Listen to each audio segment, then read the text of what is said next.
আসসালামু আলাইকুম। আশা করি সবাই ভালো আছো। অর্থ না বুঝেও কিভাবে একটি প্যাসেজ ন্যারেশনকে আমরা খুব সহজভাবে সমাধান করতে পারি এ বিষয়ে আমাদের প্রত্যেকেরই প্রশ্ন থেকে যায়। আজ আমি চেষ্টা করব মাত্র কয়েকটা বেসিক রুলস এবং সেন্টেন্সের 5টা ক্লাসিফিকেশন ব্যবহার করে খুব সহজে আমরা কিভাবে যে কোনো প্যাসেজ ন্যারেশনের 60 to 70% সমাধান করতে পারি সেই বিষয়ে। প্রথমেই আমাদের দুইটা বেসিক চেঞ্জ সম্পর্কে জেনে রাখতে হবে। প্রথমটি হচ্ছে পার্সন পরিবর্তন। পার্সনকে টোটাল 3টা ভাগে ভাগ করা যায়: ফার্স্ট পার্সন, সেকেন্ড পার্সন এবং হচ্ছে থার্ড পার্সন। ফার্স্ট পার্সন কোনগুলো? আই এবং উই, আমি এবং আমরা, এই দুটোকে বলা হয় ফার্স্ট পার্সন। ইউ ইউর, তুমি তোমরা বা তুমি তোমার, এটাকে বলা হয় সেকেন্ড পার্সন। আমি তুমি ছাড়া বাকি সবগুলোকেই বলা হয় থার্ড পার্সন। এখানে আমি থার্ড পার্সনের কয়েকটা এক্সাম্পল লিখে রেখেছি, যেমন হি, শি, দে, ইট, এগুলোকে বলা হয় থার্ড পার্সন। পার্সনের ক্ষেত্রে যে বিষয়টা আমাদের খেয়াল রাখা লাগবে, ফার্স্ট পার্সন প্রথম অংশের সাবজেক্টকে ফলো করবে, সেকেন্ড পার্সন প্রথম অংশের অবজেক্টকে ফলো করবে, থার্ড পার্সন যা আছে তাই বসবে। এটা যখন আমরা একটা এক্সাম্পলের মাধ্যমে তোমাদের বোঝানোর চেষ্টা করব তখন আরও ইজিলি তোমরা ক্লিয়ার হয়ে যাবা। এবার দেখো, আমাদের সেকেন্ড যে পরিবর্তনটা সেটা হচ্ছে টেন্স পরিবর্তন। টেন্স পরিবর্তনের মূল কাজটাই হলো যে কোনো প্রেজেন্ট টেন্সকে আমাদের পাস্ট টেন্সে কনভার্ট করতে হবে। আমি একটু ইজি ওয়েতে তোমাদের জন্য এটা সাজিয়েছি। যেমন অ্যাম ইজ আর থাকলে সেটাকে ওয়াজ বা ওয়ার লিখতে হবে, হ্যাভ হ্যাজ থাকলে সেটাকে আমরা হ্যাড লিখব, শ্যালের পরিবর্তে শুড, উইলের পরিবর্তে উড, ক্যান হয়ে যাবে কুড এবং মের পরিবর্তে মাইট লিখতে হবে। যদি প্রশ্নে এগুলোর মধ্যে কোনোটাই আমরা খুঁজে না পাই, সেই ক্ষেত্রে ভার্বটি যদি 1 নাম্বার ফর্মে থাকে, মানে প্রেজেন্ট ফর্মে থাকে, সেটাকে আমরা 2 নাম্বার ফর্মে নিয়ে যাব। এখন ভার্বকে কিভাবে 2 নাম্বার ফর্মে নেওয়া যায়? নর্মালি 90% ক্ষেত্রেই দেখা যায় যে কোনো ভার্বের শেষে আমরা যদি ইডি যোগ করে দিই তাহলে সেটা 2 নাম্বার ফর্মে চলে যায়। যেমন প্লে শব্দের অর্থ হচ্ছে খেলা করা, প্লেটা হচ্ছে ভার্বের 1 নাম্বার ফর্ম।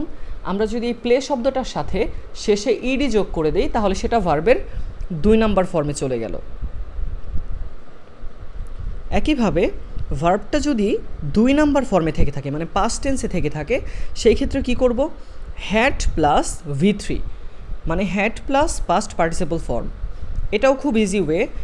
কোনো ভার্বের শেষে যদি তোমরা দেখো যে ইডি যুক্ত আছে, তবে সেই ক্ষেত্রে প্রথমে একটা হ্যাড লিখতে হবে, এরপর ইডি যুক্ত যে ওয়ার্ডটা দেওয়া থাকবে প্রশ্নে ওটাই আমরা দেখে দেখে এখানে লিখে দিব। এটা এক্সাম্পল যখন তোমাদের করাবো তখন আশা করি আরও ক্লিয়ার হয়ে যাবা। সর্বশেষ কয়েকটা ব্যতিক্রম সম্পর্কেও আমাদের জেনে রাখতে হবে। যেমন আয়ের সাথে সবসময় অ্যাম বসে, অক্সিলিয়ারি ভার্ব হিসেবে আয়ের সাথে সবসময় অ্যাম বসে, আয়ের সাথে সবসময় হ্যাভ বসে, ইউর সাথে সবসময় হ্যাভ বসে, ইউর সাথে আর বসে এবং ইউর সাথে পাস্ট টেন্সে ওয়ার বসে।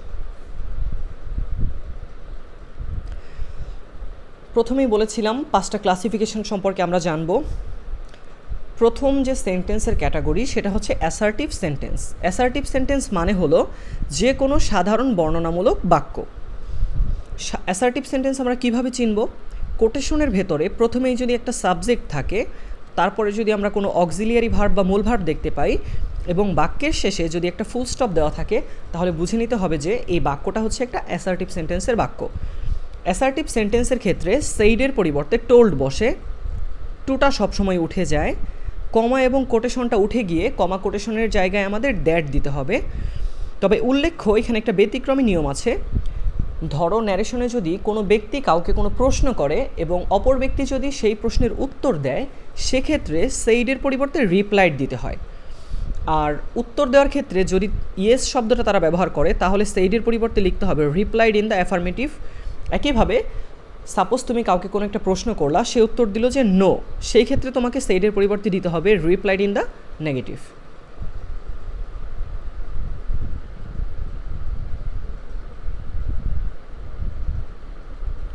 এবার আসো ইন্টারোগেটিভ সেন্টেন্স। ইন্টারোগেটিভ সেন্টেন্স মানে হচ্ছে প্রশ্নবোধক বাক্য। এই বাক্য আমরা খুব সহজেই চিনতে পারি কারণ কোটেশনের শেষে একটা প্রশ্নবোধক চিহ্ন থাকে। যদি কোনো বাক্যের শেষে প্রশ্নবোধক চিহ্ন থাকে, সেই ক্ষেত্রে সেইডের পরিবর্তে, সেক্ষেত্রে সেইডের পরিবর্তে আমাদের আস্কড দিতে হবে, টু শব্দটা উঠে যাবে, কমা এবং কোটেশনের পরিবর্তে ইফ বসবে। অ্যাসার্টিভ সেন্টেন্সে যেমন কমা কোটেশনের পরিবর্তে দ্যাট বসতো, এখানে কমা কোটেশনের পরিবর্তে কি বসবে? ইফ বসবে। কিন্তু একটা ব্যতিক্রম আছে, যদি দেখো কোটেশনের ভেতরে ডব্লিউএইচ ওয়ার্ড আছে। ডব্লিউএইচ ওয়ার্ড কোনগুলো? যেমন হো, হোয়ার, হো, what, where, why, when, home এবং হোস। আরেকটা হচ্ছে হাউ। এই কয়েকটা, এই 8টা ওয়ার্ডের মধ্যে কোনো ওয়ার্ড যদি কোনো কোটেশনের শুরুতে থাকে, সেই ক্ষেত্রে আমরা কমা কোটেশন তুলে সেখানে ইফ না লিখে এগুলোই লিখে দিব। আরেকটা বিষয়, প্রশ্নবোধক বাক্যে কোটেশনের ভেতরের অংশগুলো এলোমেলোভাবে থাকে, এজন্য কোটেশনের ভেতরের অংশগুলোকে আমাদের সাজিয়ে লিখতে হবে। আর যে কোনো বাক্যকে আমরা কিভাবে সাজিয়ে লিখব? প্রথমে আমাদের সাবজেক্ট লিখতে হবে, তারপর আমরা অক্সিলিয়ারি ভার্ব বা মূল ভার্ব লিখব, এরপর বাকি অংশ লিখব। একটা এক্সাম্পল দেখা যাক।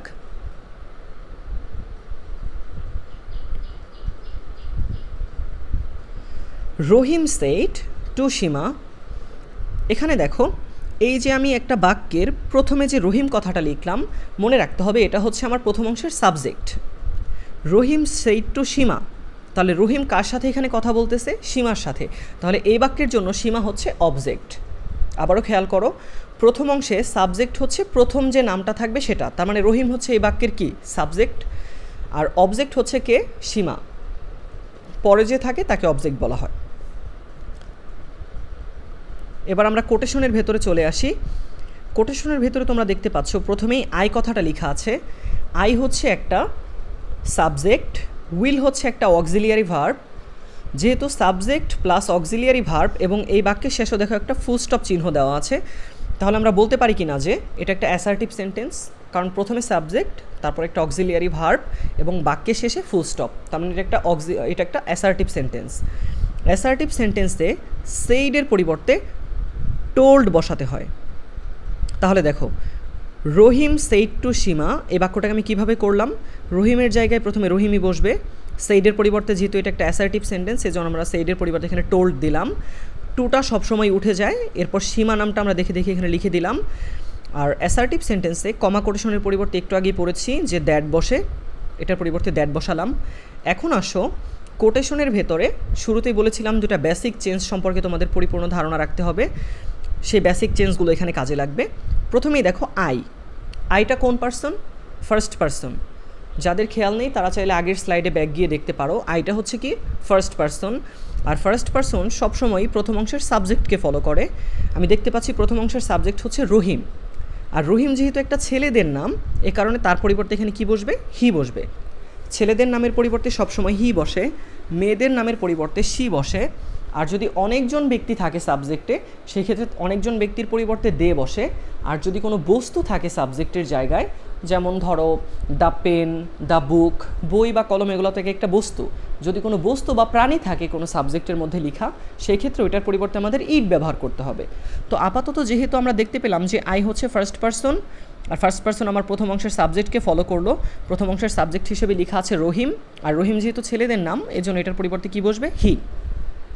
এখন আসো টেন্স পরিবর্তন করতে হবে। তোমরা পূর্বের স্লাইডে গিয়ে দেখো, উইল থাকলে উইলের পরিবর্তে উড লিখতে হয়। এখানে আমি সেটাই করেছি, উইলের পরিবর্তে উড লিখেছি। এরপর বাকি অংশটা যেভাবে আছে সেভাবেই বসবে। নট গো টু স্কুল, দেখো নট গো টু স্কুল। তাহলে আমাদের প্রথম বাক্যটা শেষ।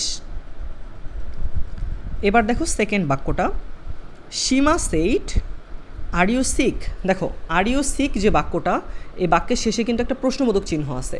তাহলে এই প্রশ্নবোধক চিহ্ন দেখে আমি বুঝে গেলাম এটা হচ্ছে প্রশ্নবোধক বাক্য বা ইন্টারোগেটিভ সেন্টেন্স।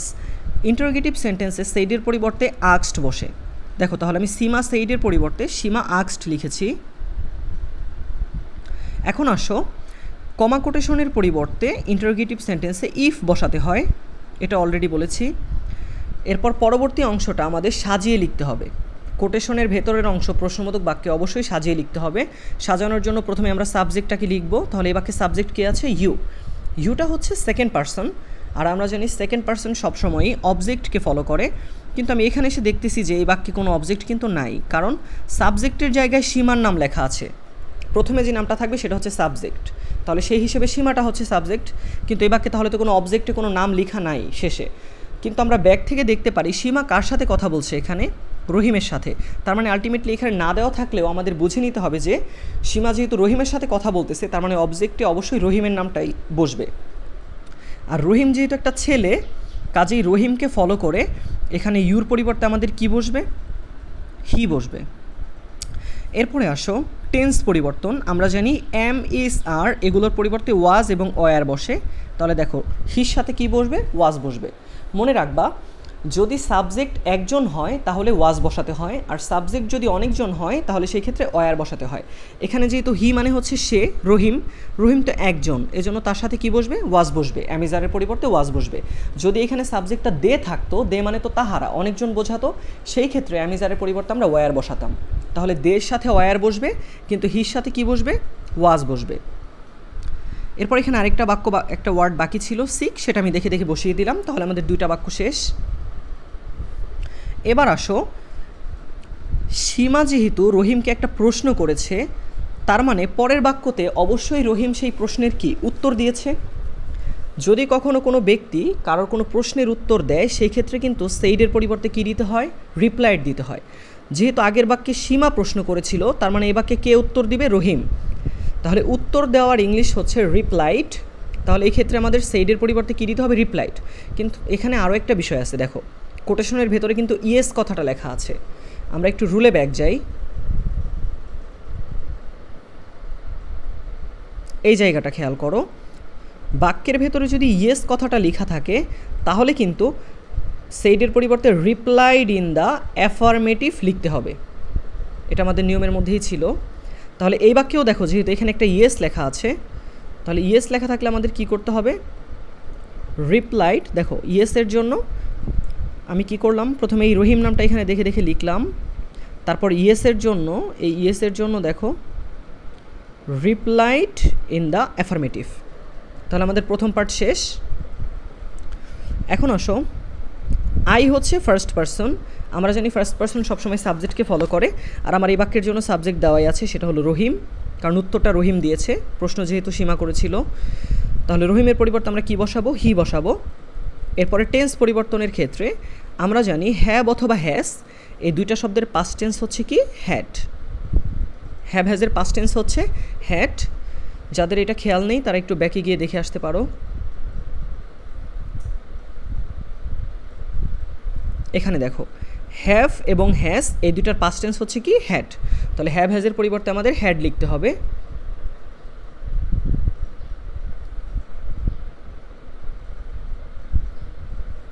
এবং সর্বশেষ হ্যাডটা যেহেতু লিখে ফেলেছি,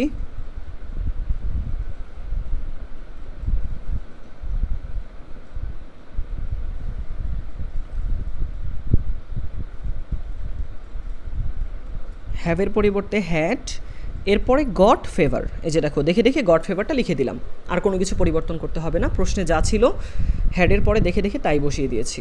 আশা করি এই প্যাসেজ নারেশনটা তোমরা বুঝতে পেরেছো। আর এই প্যাসেজ নারেশনে মূলত দুইটা টাইপের সেন্টেন্স ব্যবহার করা হয়েছে, একটা হচ্ছে অ্যাসার্টিভ সেন্টেন্স, আর একটা হচ্ছে ইন্টারোগেটিভ সেন্টেন্স। এবার আমরা আরও একটা এক্সাম্পল দেখব। এক্সাম্পল নাম্বার 2, দেখো the teacher said to Kamal. মনে রাখতে হবে যে কোনো ন্যারেশন দুইজন ব্যক্তির মধ্যে কথোপকথন বোঝায়। তাহলে এইখানে আমাদের কথোপকথন কার কার মধ্যে হচ্ছে, একটা হচ্ছে দ্য টিচার, আরেকটা হচ্ছে কে, Kamal. The teacher said to Kamal why are you talking in the class. দেখো এই বাক্যটার শেষে কিন্তু প্রশ্নবোধক চিহ্ন আছে। তাহলে এই প্রশ্নবোধক চিহ্ন দেখে আমরা বুঝে নিলাম যেটা একটা প্রশ্নবোধক বাক্য। আগেই বলেছি প্রশ্নবোধক বাক্যে সেইডের পরিবর্তে কি বসে, আস্কড বসে। দেখো তাহলে আমি দেখে দেখে লিখলাম দ্য টিচার, এরপর সেইডের পরিবর্তে আস্কড, এরপর দেখে দেখে কামালটা বসিয়ে দিলাম, কারণ টুটা তো উঠে যায় সবসময় আমরা জানি। আর প্রশ্নবোধক বাক্যে যদি এখানে কোনো ডব্লিউএইচ ওয়ার্ড থাকে, সেই ক্ষেত্রে কিন্তু ইফ আনা যাবে না। আগেরবার যেমন ইফ আনতে পেরেছিলাম, এবার যেহেতু একটা ডব্লিউএইচ ওয়ার্ড হোয়াই আছে, এজন্য আমাদের ইফ আনা যাবে না। এই কমার কোটেশনকে তুলে দিয়ে এটার পরিবর্তে এখানে এই হোয়াইটাই বসাতে হবে। তাহলে এই পর্যন্ত হয়ে গেল। এরপর প্রশ্নবোধক বাক্যগুলো যেহেতু এলোমেলো থাকে, এ কারণে আমাদের এই বাক্যগুলো সাজিয়ে লিখতে হবে। এই বাক্যে দেখো সাবজেক্ট হিসেবে কি লেখা আছে, ইউ লেখা আছে। আমরা জানি ইউটা হচ্ছে কি সেকেন্ড পারসন, আর সেকেন্ড পারসন কাকে ফলো করে, স্লাইডে ব্যাক গিয়ে দেখি আমরা, এখানে দেখো ইউ এবং ইউর হচ্ছে সেকেন্ড পারসন। সেকেন্ড পারসন সবসময় প্রথম অংশের অবজেক্টকে ফলো করে। সো এখানে আমাদের প্রথম অংশের অবজেক্ট কী আছে দেখো, দ্য টিচার হচ্ছে প্রথম অংশ মানে সাবজেক্ট, আর কামাল হচ্ছে কি অবজেক্ট। তাহলে ইউটা ফলো করবে কাকে? কামালকে। আর যেহেতু কামাল একটা ছেলেদের নাম, আর ছেলেদের নামের পরিবর্তে আমরা সবসময় কী ব্যবহার করব? হি ব্যবহার করব। এখানে আমি ভুলে ভুলে হির দুই পাশে ব্র্যাকেট দিয়ে ফেলেছি, তোমাদের ব্র্যাকেট দেওয়ার কোনো প্রয়োজন নেই। কামাল যেহেতু ছেলেদের নাম, এটার পরিবর্তে জাস্ট এখানে হি বসবে। এখন আসো এম ইজ আর, এগুলোর পরিবর্তে কি বসে? ওয়াজ ওয়ার বসে। যেহেতু কামাল একজন ব্যক্তি, এই জন্য তার সাথে ওয়াজই বসবে। তাহলে এম ইজ আরের পরিবর্তে ওয়াজ ওয়ার। এরপর টকিং ইন দ্য ক্লাস, এই লাইনটা আমরা দেখে দেখে এখানে লিখে দিব। তাহলে আমাদের একটা বাক্য শেষ। এবার আসো, টিচার যেহেতু একটা প্রশ্ন করেছে, তার মানে অবশ্যই এর পরের বাক্যে কামাল কি করবে? টিচারের সেই প্রশ্নের উত্তর দিবে। কিন্তু দেখো এখানে সেই কামাল সম্পর্কে কিন্তু কোনো কিছুই বলা নাই। কিন্তু আমাদের বুঝে নিতে হবে যে আগের বাক্যে যেহেতু টিচার কামালকে একটা প্রশ্ন করেছিল, তার মানে পরের বাক্যটা অবশ্যই কামাল কি করেছে? উত্তর দিয়েছে। এখানে কিন্তু সেটযুক্ত কোনো অংশ দেওয়া নাই। ভালো মতো দেখো, sorry sir I have missed 2 classes. এখানে কিন্তু কোথাও কামালের নাম বা আশেপাশে কোথাও কিন্তু কামাল সম্পর্কে কোনো কিছু বলা নাই। বাট আমাদের বুঝে নিতে হবে যে সরিটা কে বলতেছে? কামাল বলতেছে। সো কামাল যেহেতু সরি বলতেছে, তাহলে আমরা জানি প্রশ্নের উত্তর দিলে সেইডের পরিবর্তে কি হয়? রিপ্লাইড হয়। তাহলে এটা যেহেতু কামাল উত্তর দিয়েছে, তাহলে কামাল রিপ্লাইড। দেখো কামাল রেসপেক্টফুলি রিপ্লাইড। রেসপেক্টফুলি কথাটা কেন আনলাম? কারণ এখানে একটা স্যার লেখা আছে। দেখো যদি কোনো বাক্যে স্যার কথাটা লেখা থাকে, সেই ক্ষেত্রে অবশ্যই আমাদের রেসপেক্টফুলি কথাটা ব্যবহার করতে হবে, কারণ স্যারদের সাথে আমরা সবসময় সম্মানের সাথে কথা বলি। দ্যাটস ওয়াই স্যারের পরিবর্তে এখানে কি বসবে? রেসপেক্টফুলি।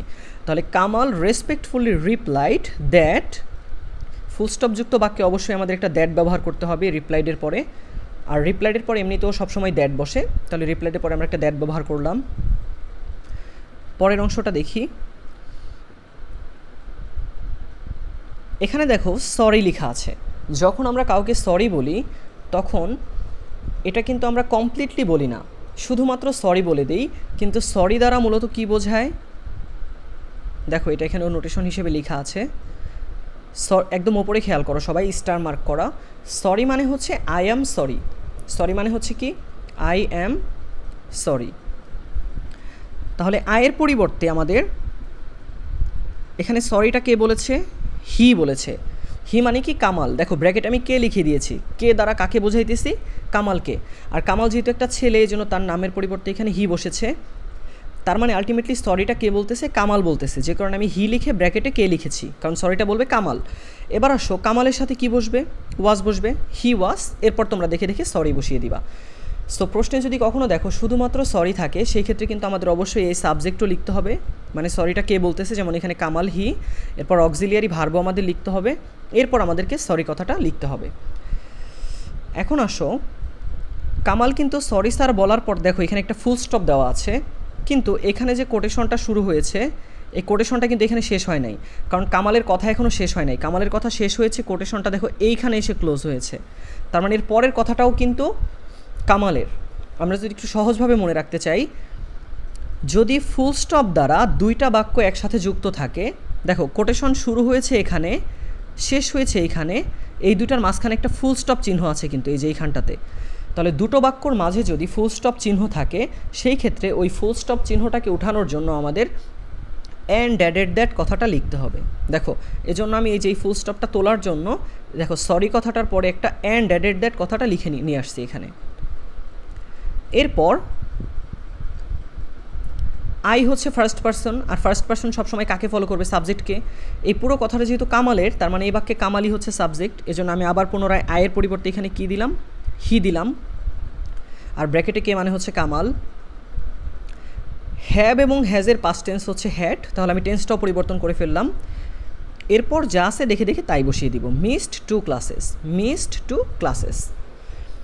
এবার আমাদের লাস্ট বাক্য। এখন দেখো টিচার কি বলতেছে? You missed some important lesson. এই কথাটা কে বলতেছে? Said the teacher. এটা কিন্তু আবার এখানে উল্লেখ করা আছে যে you missed some important lesson, এই কথাটা বলেছে কে? The teacher. তাহলে দ্য টিচার টোল্ড, তাহলে প্রথমে আমরা দেখে দেখে দ্য টিচার লিখলাম, এরপর যেহেতু এটা একটা ফুল স্টপ যুক্ত বাক্য অ্যাসার্টিভ সেন্টেন্স, এজন্য সেইডের পরিবর্তে কি বসবে, টোল্ড বসবে। আর আমরা জানি অ্যাসার্টিভ সেন্টেন্সে কমা কোটেশন তুলতে হলে আমাদের একটা দ্যাট দিতে হয়, সেই দ্যাটটা এখানে দিলাম। এখন দেখো এখানে সাবজেক্ট হিসেবে কী লেখা আছে, ইউ। ইউটা হচ্ছে সেকেন্ড পারসন। সেকেন্ড পারসন সবসময়ই অবজেক্টকে ফলো করে। এখন দেখো দ্য টিচার যদি সাবজেক্ট হয়ে থাকে, এখানে লেখা আছে দ্য টিচার, টিচার যদি সাবজেক্ট হয়ে থাকে তাহলে অবজেক্টটা কী হবে, অবশ্যই কামাল। আর ইউ যেহেতু অবজেক্টকে ফলো করবে কারণ এটা সেকেন্ড পারসন, তার মানে এটা কামালকে ফলো করবে। আর কামালের পরিবর্তে আমরা কী লিখব, হি এবং ব্র্যাকেটে কে। এখন দেখো মিসড শব্দটা শেষে কিন্তু ইডি যুক্ত আছে। কোনো ভার্বের শেষে যদি ইডি যুক্ত থাকে তার মানে ওই ভার্বটা কিন্তু 2 নাম্বার ফর্মে আছে। তার মানে মিসড কথাটা কিন্তু ভার্বের 2 নাম্বার ফর্ম বা পাস্ট ফর্মে আছে। তো কোনো ওয়ার্ডের শেষে ইডি যুক্ত থাকলে খুব সহজেই আমরা কীভাবে লিখব, জাস্ট আমরা এখানে একটা হ্যাড লিখব, তারপর দেখে দেখে ওই ওয়ার্ডটাই লিখে দিব। যেমন এখানে মিসড ছিল, আমি প্রথমে একটা হ্যাড লিখব, তারপর হচ্ছে ওই ওয়ার্ডটাই দেখে দেখে লিখে দিব। তাহলে আমাদের টেন্স পরিবর্তনও হয়ে গেল। তাহলে দেখো কোটেশনের ভেতরে প্রথমে কিন্তু আমাদের পার্সন পরিবর্তন করতে হয়, তারপর আমাদের টেন্স পরিবর্তন করতে হয়, এরপর বাকি অংশটা দেখে দেখে আমি বসিয়ে দেবো। যেমন সাম ইম্পর্টেন্ট লেসন, এখানে দেখো সাম ইম্পর্টেন্ট লেসন। আশা করি তোমরা সবাই বুঝতে পেরেছো। ন্যারেশনের বাকি ডিটেলসটুকু এবং বাকি যে সেন্টেন্সের ক্লাসিফিকেশনগুলো এবং প্যাসেজ ন্যারেশনের ফুল ফাইনাল প্র্যাকটিসগুলো তোমরা আমার পরবর্তী ভিডিওগুলোতে পেয়ে যাবা।